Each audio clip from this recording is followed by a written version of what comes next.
Meus irmãos, minhas irmãs, dando seguimento ao projeto Semente de Luz, do Centro Espírita Paz, Amor e Caridade, hoje nós vamos falar do tema Conserve o Equilíbrio. É uma mensagem extraída do capítulo 46 do livro Glossário Espírita Cristão, uma mensagem enviada pelo Espírito Marco Prisco, através da psicografia de Divaldo Pereira Franco. No texto, ele abre da seguinte forma: sua felicidade começa quando a felicidade de outros se realiza. Olhando assim, parece que até um contrassenso. Como atingir a minha felicidade se eu tenho que esperar a felicidade dos outros? Mas a doutrina espírita, ela vem abranger esse entendimento de forma que a gente possa compreender a função de cada um que estamos vivenciando na carne. Então, a busca da felicidade em um mundo como o planeta Terra, nesse atual estágio, pode não ter o resultado esperado. Principalmente se concentrarmos as nossas atenções na posse de bens materiais e esquecermos das aquisições dos valores espirituais. Porque os bens materiais devem ser considerados os meios e não os fins da felicidade. Mas por quê? Porque a felicidade atual e futura, diante das aquisições materiais, não acompanharão o espírito quando de sua partida para o mundo espiritual. Porque quando nós morremos, nada pode ser levado, com exceção das sementes lançadas por nosso trabalho e o nosso conhecimento espiritual. Todos nós temos direito de querer conquistar a felicidade. E a pergunta é: qual o caminho da felicidade? A felicidade atual e futura, ela é condicional, se nós considerarmos que essa felicidade se der mediante ocorrências de acontecimentos que fogem ao nosso controle. Porque o nosso triunfo, a nossa libertação, depende do esforço desenvolvido para atingir as metas que objetivamos. Cuidar do seu íntimo fiscaliza a mente, diz o Espírito Marco Prisco. Ele nos alerta que estamos embalados em um largo oceano de pensamentos, nutrindo-nos de substâncias mental em grande proporção. Todos nós, sem exceção. Nós absorvemos, sem perceber a influência alheia, nos recursos imponderáveis que nos equilibram a nossa existência. Mas por quê? Porque esses recursos vêm em forma de impulsos e também de estímulos. Ou seja, recolhemos esses pensamentos e atraímos as forças de sustentação que nos garantem as tarefas no lugar em que nos colocamos. Porque a mente, em qualquer plano, emite e recebe, dá e recolhe, renovando constantemente ao destino que nos compete atingir. Então, são as nossas emissões e recepções mentais. Ou seja, temos que selecionar ondas mentais que garantam a paz e a harmonia. É conviver em equilíbrio.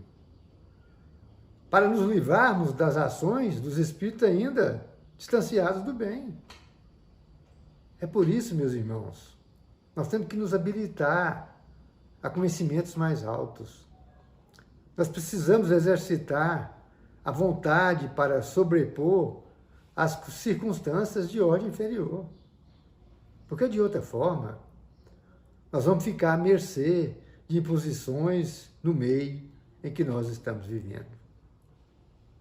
Assim, o que é esperado do homem desajustado por tarefas repetitivas no dia a dia, sem os conhecimentos e as razões dessas realizações no terreno espiritual? É um questionamento que nós podemos fazer. Ora, estamos num processo ansioso e desenfreado de renda material. Essa que é a realidade. Nós ficamos alheios para enfrentar as necessidades e buscamos apenas enriquecer os prazeres do corpo. É essa a convivência? É esse o equilíbrio que eu devo ter?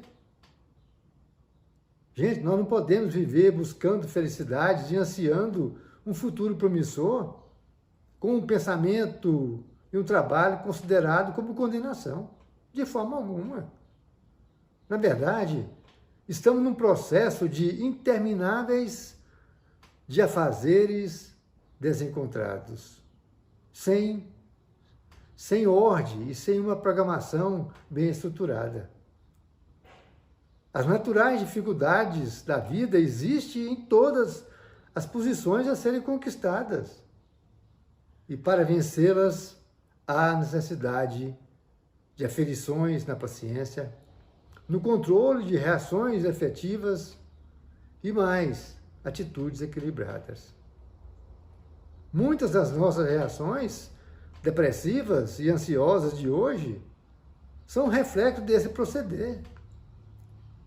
Então nós precisamos ser responsáveis, traduzindo maturidade perante a lei evolutiva, a qual todos nós fazemos parte. Hoje, já não há mais tempo de meias medidas, pois a evolução também não se está retardando. O homem novo está despontando para comandar as novas técnicas e as novas conquistas intelectivas, com o mesmo teor de fatores espirituais. Para que o equilíbrio que nós estamos falando da nossa civilização se faça em bases corretas, ajustadas, sem os desencantos e desequilíbrios, o desajuste psicológico que se tem manifestado até hoje. Então, no futuro, não teremos expressões de uma realidade nominal. Teremos que vivenciarmos as razões do Evangelho e o manancial de informações espirituais corretas que o nosso planeta tem recebido por todos os tempos, e mais expressivamente após o advento da doutrina espírita. Porque a vida futura, meus irmãos, só terá expressões no equilíbrio das construções positivas. Os que hoje ainda se acalentam no proceder negativo, que os meios justificam os fins, serão banidos pelas próprias condições reativas da lei, pela impossibilidade de retenção do negativismo no turbilhão desse movimento. Assim, as novas posições da lei evolutiva exigirão, por força crescente, as virtudes do bem, onde aparecerá a força do Evangelho com toda a sua potência e iluminação, para que a noite dos homens comece a desaparecer diante da aurora fulgurante de um novo ciclo. E assim, a consciência humana dará um novo salto, um salto cósmico. E somente os que se organizarem terão possibilidade de acompanhar as grandes transformações morais de justiça, amor e caridade. É como diz a mensagem do livro Glossário Espírita Cristão. Transforme a própria fé no evangelho de ações superiores. A maior religião e a mais necessária é aquela que, fundamentando-se na crença de Deus, na imortalidade da alma e na justiça divina, pelo renascimento se converte em bênção a favor de todos. Dessa forma, estamos convictos de que para mantermos equilibrados, realinhando com o plano divino sobre o nosso destino. Há a necessidade de cumprirmos os objetivos de nossa missão no trabalho de evolução. É por isso, é de suma importância aprendermos a nos relacionar com as forças espirituais. Forças espirituais que Deus oferece a todos os que se colocam em condições de buscá-la e merecê-las. Principalmente nesses tempos em que as grandes perturbações assolam a humanidade. Os Espíritos vêm nos trazer as diretrizes eficazes para o equilíbrio espiritual. É esse escudo protetor. Por isso, a oração e pensamentos puros, da qual fala a mensagem, são procedimentos imprescindíveis às ligações com a fonte divina, o verdadeiro manancial de força e coragem que necessitamos para o melhor aproveitamento da atual existência terrena. Orar é tão importante para a alma como o pão é para o corpo. Aprendemos a orar, como ensina o Espiritismo, e assim nós poderemos participar do convívio mental com os amigos espirituais. Por tudo isso, com o estudo disciplinado e constante, aprenderemos como conquistar a fé raciocinada e, assim, equilibrar nossas vibrações para nos sentirmos seguros e confiantes de que seremos atendidos, na conformidade do nosso merecimento. É essa a mensagem. Muita paz a todos e meu muito obrigado.